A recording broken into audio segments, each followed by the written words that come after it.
சங்கீதங்களின் புத்தகம் 51வது அதிகாரம் 11வது வசனத்தை நாம் வாசிக்கலாம். சங்கீதங்களின் புத்தகம் 51வது சங்கீதம். உமது சமூகத்தை விட்டு என்னை தள்ளாமலும் உமது பரிசுத்த ஆவியை என்னிலிருந்து எடுத்துக் கொள்ளாமலும் இரும். அல்லேலூயா. இன்னைக்கு தான் தியானிக்க போகிறோம். இந்த வார்த்தையை நம்ம ரொம்ப தியானிக்கணும். இந்த வார்த்தை என்னோடு கூட கிட்டத்தட்ட ஒரு நாள் முழுக்க உறவாடுச்சு. இன்னும் சொல்லணும்னா இந்த வார்த்தை எனக்கு நிறைய பாடங்களை சொல்லி கொடுத்தது. இந்த வார்த்தையில் ஏகப்பட்ட விஷயங்களை பரிசுத்த ஆவியானவர் வைத்திருக்கிறாங்க. அல்லேலூயா. சரி, இங்க முதல் வரியை பார்க்கலாம். தாவீது சொல்லுகிறான், உமது சமூகத்தை விட்டு என்னை. முதல் வார்த்தை அதுதான். அவன் எவ்வளவு அழகா, ஏன் அந்த வேர்டு அவன் யூஸ் பண்ணணும்? உம்முடைய சமூகத்தை விட்டு என்னை தள்ளாத இருங்க.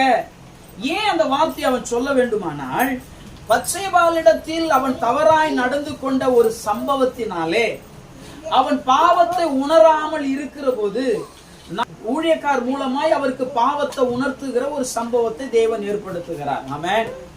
பாவத்தை உணர்த்துகிற போது தலைவணங்கி ஏற்றுக்கொள்ளணும். அநேக ராஜாக்கள் தீர்க்கதரிசிகளை ஊழியக்காரர்களை கொன்றார்கள். ஆனால் ஏன்னா ராஜா விரோதமா பேசிட முடியாது பாருங்க. அல்லேலூயா. சபையில கூட நம்ம எதனா சொன்னா கோச்சிட்டு ஓடிடுங்க. ஓடுமா ஓடாதா? ஓடதான் செய்யும். போறத போன் விட்டுணும், இருக்கிறத கரெக்டா சொல்லி கொடுக்கணும். ஆமென். இதை ஏன் சொல்றேன்? தாவீதினிடத்தில் ஒரு தீர்க்கதரிசி வந்து சொல்லுகிறார், ராஜா நீர் செய்கிறது தவறு, நீர் இப்படிப்பட்ட பாவத்தை செய்து விட்டீர், யாரும் காணவில்லை என்று நீர் விட்டு விட்டீர், ஆனால் தேவன் ஒருவர் பார்க்கிறார். ஆமென். அவர் கண்கள் பார்த்ததுனால என்கிட்ட சொன்னார். என்ன சொன்னாரு? நீ போய் தாவீதினிடத்துல சொல், அவன் இப்படிப்பட்ட ஒரு பாவத்தை செய்திருக்கிறான். அல்லேலூயா. அவன் தப்பு பண்ணது ஒரு சைடு இல்லாம கொலை வர பண்ணிட்டான், பெரிய தப்பு பண்ணிட்டான். அப்போ ஆண்டவர் அவனை பார்த்து சொல்லுகிறார், நீ இவன் இப்படிப்பட்ட தவறு செய்தனால இவன்கிட்ட போய் சொல்லு.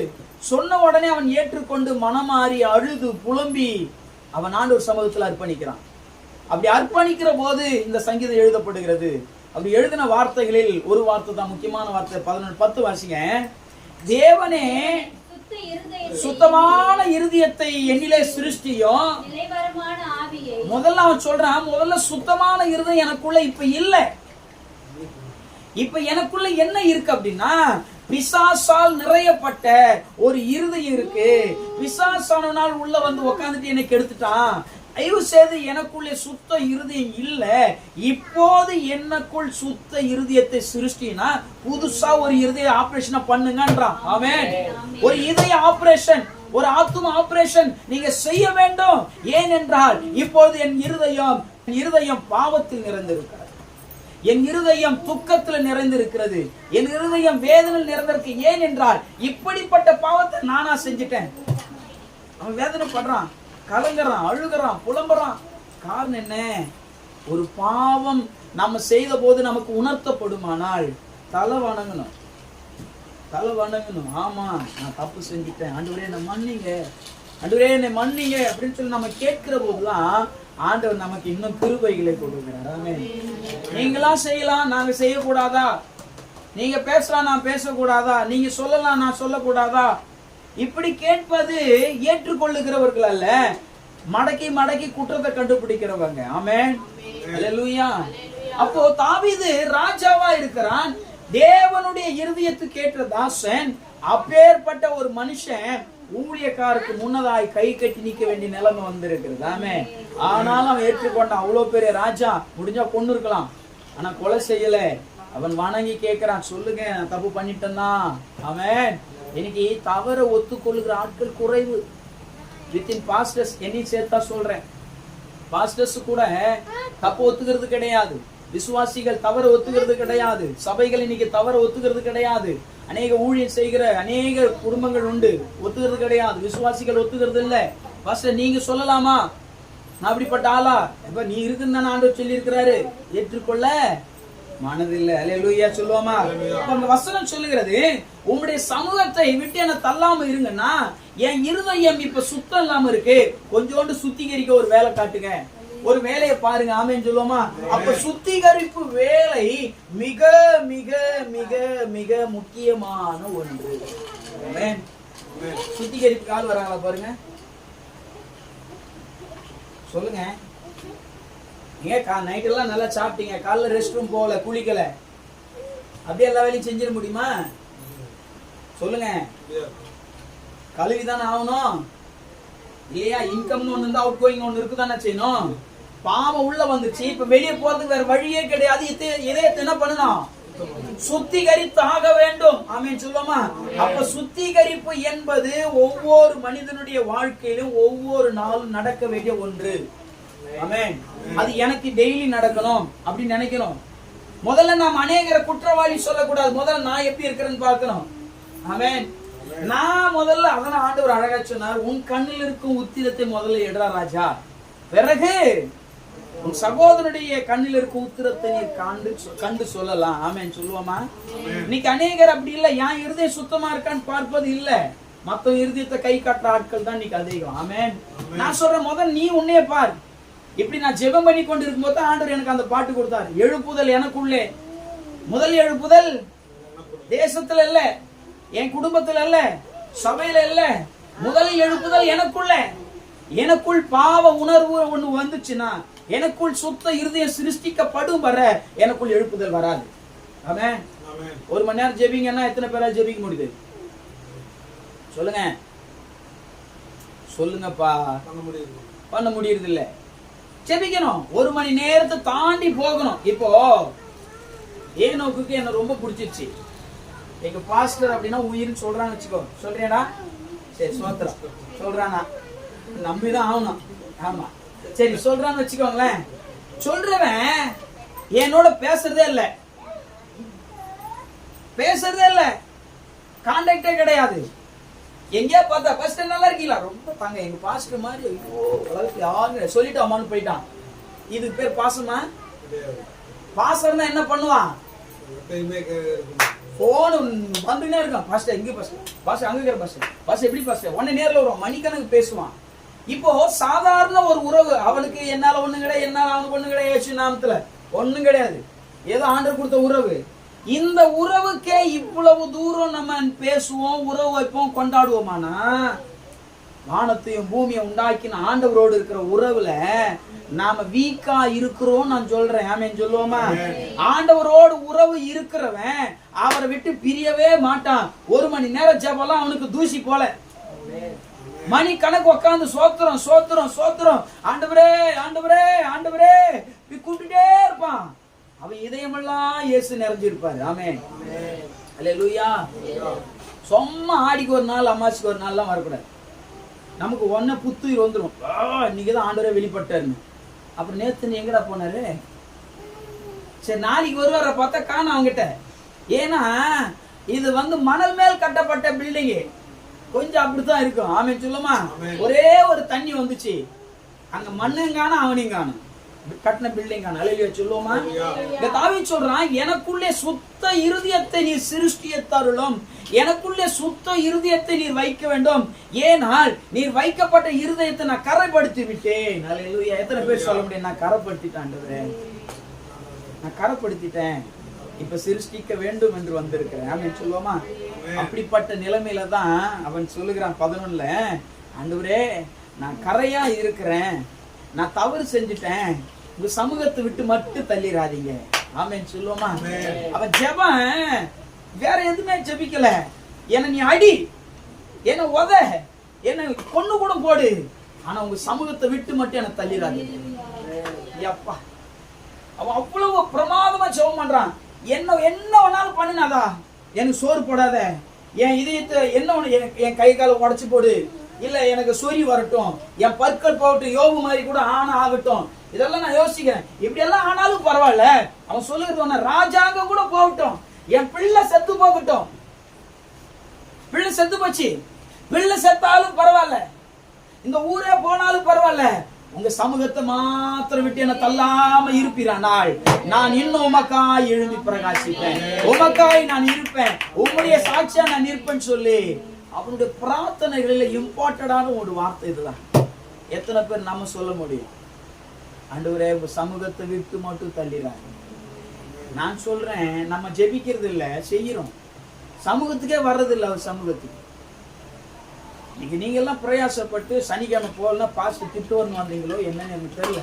ஆனா விசுவாசிக்கிறேன், நீங்க அவரை தேடி வந்திருக்கீங்க. சொல்லுவோமா? உங்களுக்கு தான் இந்த வார்த்தை ஆண்டவர் சொல்லுகிறார், உம்முடைய சமூகத்தை மாத்திரம் விட்டு என்னை தள்ளி வச்சிடாத. பாவம் செஞ்சிட்டான்னு தள்ளிடாத. நான் பலவீனமானவன் தான், நான் உருப்படாதவன் தான், நான் குறை சொன்னவன் தான், நான் குறையான மனுஷன் தான். ஆனா என்னை உங்களுடைய சமூகத்தை விட்டு மட்டும் தள்ளி வச்சிடாத. நீ தள்ளிட்டா நான் சுத்தமா காலி ஆயிடுவேன். ஆமென். எவ்வளவு அழகா எழுதி இருக்கிறான் பாருங்க. உங்க சமூகத்தை விட்டு மாத்திரம் என்னை தள்ளிடாதீங்க. நீ தள்ளிட்டா நான் விழுந்துருவேன். நீ தள்ளிட்டா பிசாசு என்னை ஆட்கொண்டு விடுவான். நீ தள்ளி விட்டுட்டா இந்த உலகத்துல என்னால வாழ முடியாது. நீ தள்ளி விட்டால் என்னால சாட்சியா நிற்க முடியாது என்று சொல்லி அவன் பிரார்த்தனை செய்யும் போது முக்கியமான ஒரு புதையலை வச்சுட்டு போறான். ஆண்டவரே, உங்களுடைய சமூகத்தை விட்டு என்னை தள்ளாது இருங்க. வாசிக்கும் போது நான் அழுதுட்டேன். எத்தனையோ முறை இந்த 51வது சங்கீதத்தை நான் வாசிச்சிருக்கிறேன்.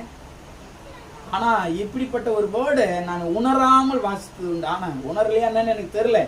நான் ஆவியானவர் இந்த நாட்கள் எனக்கு சுட்டி காமிச்சு மெயின் பண்ணார். கிட்டத்தட்ட ஒரு நாள் முழுக்க இந்த அதிகாரத்தை நான் வாசி என்னால போக முடியல. 11வது வசனத்தை தாண்டவே இல்லை. நான் வாசிக்கிறேன், மறுபடியும் இதே அங்கத்தான் போகுது. வாசிச்சு போற இல்ல போ. ஒரு நாள் முழுக்க வேற எதுவுமே நான் வாசிக்கல, அது ஒண்ணுதான் வாசிச்சேன். ஆமென் சொல்லுவோமா? ஏன் நான் சொல்றேன்னா அதுல அவ்வளவு விஷயம் வச்சிருக்கிறேன். கதறின்னு நான் ஆண்டவரே, உங்களுடைய சமூகத்தை விட்டு தள்ளி விட்டீரானாள் பாதாளத்துக்கு போய் விடுவேனே. உங்களுடைய சமூகத்தை விட்டு தள்ளிவீரானாள் என்னால நிலையா நிற்க முடியாமல் போய் விடுமே. இந்த உலகத்தில் நீங்க எதோ ஒன்னாலும் இழக்கலாம், தேவ சமூகத்தை மட்டும் இழக்கூடாது. ஆமென். நீங்க எதோ ஒன்னாலும் விட்டு கொடுங்க. சொத்து, உணவு, பொருள், பணம், ஏதோ ஒன்னாலும் விட்டு கொடுங்க. ஏசப்பா சமூகத்தை மட்டும் யாருக்கு விட்டு கொடுக்காதீங்க, எவனுக்காக விட்டு கொடுக்காதீங்க. ஆமென்.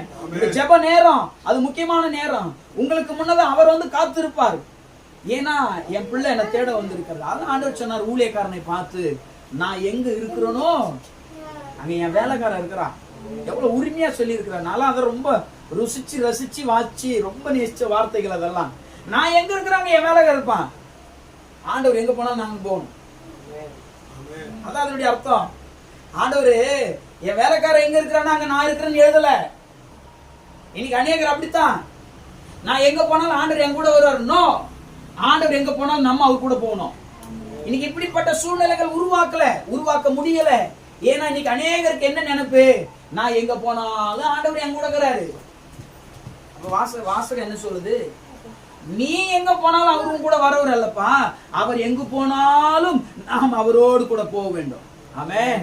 அவர் எங்க இருக்கிறாரு அங்கதான் நான் இருக்கணும்.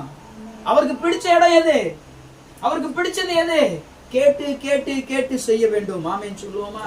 நாம் எத்தனையோ இடங்கள்ல வேலை செய்கிறோம். தனித்தனிப்பட்ட ஓனர் கிட்ட வேலை செய்யறீங்க. எல்லா இடத்துலயும் வேலை செய்கிற நீங்க எல்லா ஓனர் ஒரே மாதிரியா யோசிச்சு செய்யறாங்க? சொல்லுங்க. சுயமா நீங்க செஞ்சிருவீங்களா பிளான் இல்லாம? முதல்ல என்ன பண்ணுவோம், வேலைக்கு ஓனர் வந்தோடனே தூக்கி வெளியே போட்டுருவான். நான் சொல்லாத செய்யறது உங்களுக்கு யாரா உரிமை கொடுத்தது? இன்னைக்கு நாம அப்படிதான் செய்யறோம். இயேசுநாதர் சொல்லாததை செஞ்சுட்டு இருக்கிறோம். இயேசுநாதர் நமக்கு என்ன சொல்றாரோ அதை தான் செய்யணும். இயேசுநாதர் உங்களுக்கு எனக்கு கற்பிக்கும் பாடங்களே இந்த உலகத்தில் சிறப்பான பாடங்கள். அவர் கொடுக்கிற ஊழியம் தான் ஊழியம். ஆமென். அவர் உங்களை செய்ய சொல்வாரானால் செய்யுங்கள், இல்லை என்றால் அமைதியா ஒரு சமூகத்துல உட்கார்ந்து கடங்கன்னு சொல்றேன். அதுவும் முடியலன்னா ஏசப்பா சோத்திரம் சொல்லிட்டு படுத்து தூங்கிடு. அது உலகத்துல உனக்கு ரொம்ப ஆசீர்வாதம். ஆமென் சொல்லுவோமா? ஏன்னா தாவீது தூங்கி கொண்டிருந்தா அப்படியே இருந்திருந்தா ஒரு வேலை கிடையாதுங்க. யுத்தத்துக்கு போக வேண்டிய தாவீது யுத்தத்துக்கு போகல. யுத்தம் என்றால் ஜெபம். யுத்தம் என்றால் ஜெபம். யுத்தத்துக்கு யோவாப் எல்லாம் போயாச்சு, தாவீது போகவில்லை. தாவீது போகாமல் தான் வீட்டுல சாப்பிட்டுட்டு நல்லா தூங்கிட்டாரு. அப்படியே தூங்கி இருந்தா ஒரு தொல்லை இல்ல, நடுவில் எழுந்துச்சிட்டாங்க.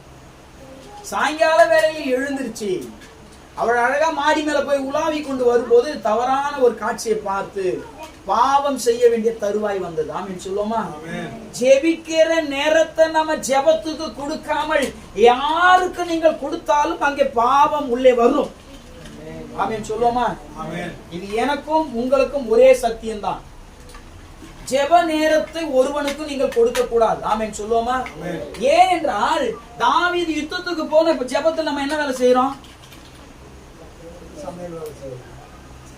யுத்தத்துக்கு நம்ம இப்ப யுத்தத்துக்கு போறோம்ல, போகும்போது சோத்திரம் நல்லா இருக்கீங்களா அப்படின்னு சொன்னா கழுத்துல என்ன வந்து நிக்கும்? யுத்தத்துல என்ன பண்ணணும்? போய் எதிராளி கூட சண்டை போடணும். ஜெபம் என்ன வேலை? ஜெபம் என்ன வேலை செய்யுதுன்னா பிசாசானோடு கூட சண்டை போடுற வேலை. ஆமேன் சொல்லுவோமா? அதுதான் யுத்தத்தை வந்து ஜெபத்துக்கு நிகராய் பேசுவார்கள். ஆமேன். இன்னைக்கு ஜெபம் செய்ய வேண்டிய தாவீது, யுத்தம் செய்ய வேண்டிய தாவீது வீட்டிலே படுத்து ஓய்வு எடுத்ததுனால பிசாசு வீட்டுக்குள்ள வந்துட்டான். யுத்தம் பண்ணி தான் வந்திருப்பானா? அல்லேலூயா. நம்ம ஜெபிக்க பழகணும். ஜெப நேரத்தை அதிகமாக்குங்க. கடைசி நிமிஷத்துக்கு நம்ம நேரா போறோம். ஜெபத்தை நீங்க சாதாரணமா நினைக்க வேண்டாம். ஜெபம் தான் உங்களை கட்டி எழுப்போம். ஆமேன் சொல்லுவோமா? இன்னைக்கு யுத்தத்துக்கு போகாத தாவீது படுத்து தூங்கி எழுந்ததுனாலே பாவம் உள்ள வந்தது. பாவம் வந்ததுக்கு அப்புறம் என்ன பண்றது? பிரச்சனை அதிகமாயிருச்சு. ஆமேன். இப்ப பிரச்சனையை கொண்டு அவர் பேசிய அழுகுறாரு. ஐயா தப்பு செஞ்சுட்டேன். அல்லேலூயா. சத்தமா அவர் செய்த பிறகு கண்டித்து உணர்த்தின பின்பு அவன் உட்கார்ந்து அழுகுகிறான். ஆண்டவரே இப்படி சமூகத்தை மட்டும் விட்டு தள்ளிடாதீங்க. அவர் சமூகத்தை ருசி பார்த்தவன் அவர் சமூகத்தை அவ்வளவு சீக்கிரம் யாருக்கும் விட்டு கொடுக்க மாட்டான். இது எத்தனை பேர் ஒத்துக்கிறீங்க? ஜெபிக்க வேண்டிய நேரத்தை யாருக்காகவும் கொடுக்க. அப்ப நீங்க யார அதிகமா நேசிக்கிறீங்கன்றது இதுல தெரியும். யார நேசிக்கிறோம், எதுக்காக நேசிக்கிறோம். ஆமென். ஒரு பங்கு எக்ஸ்ட்ரா கொடுத்துட்டா இங்க பிரச்சனை வந்துடும். நேசிக்கிறவங்களுக்கு கொடுக்குறாங்க, நேசிக்காதவங்களுக்கு குறைவா கொடுக்குறாங்க. நீ ஆண்டவர் எந்த அளவுக்கு நேசிக்கிற, உனக்கு அதிகமா தான் வரதானே செய்யும். வருமா வராதா? சத்தமா. இன்னைக்கு நாம தேவ சமூகத்துடைய இந்த சமூகத்தை விட்டு விலகாதபடிக்கு, நம்ம ஆண்டவர் இதை விட்டு தள்ளிராதபடிக்கு எச்சரிக்கையா இருக்க வேண்டும். ஆமென். அல்லேலூயா. எச்சரிப்பு. தேவ சமூகத்தை விட்டு நாம தள்ளிட விடக்கூடாது. ஆண்டவர் நம்மளை தள்ளக்கூடாது. ஆமென். நான் எங்க இருக்கிறாங்க, என் வேலைக்காரர் இருக்கிறான். நாம ஆண்டவரை நேசிச்சு அவர் பாதத்துல உட்காருவோம், அவரோடு கூட பயணிப்போம், அவர் சொல்லுகிறத கேட்போம். எல்லாவற்றிலும் தேவன் நம்மை நடத்துவார். ஆமென்.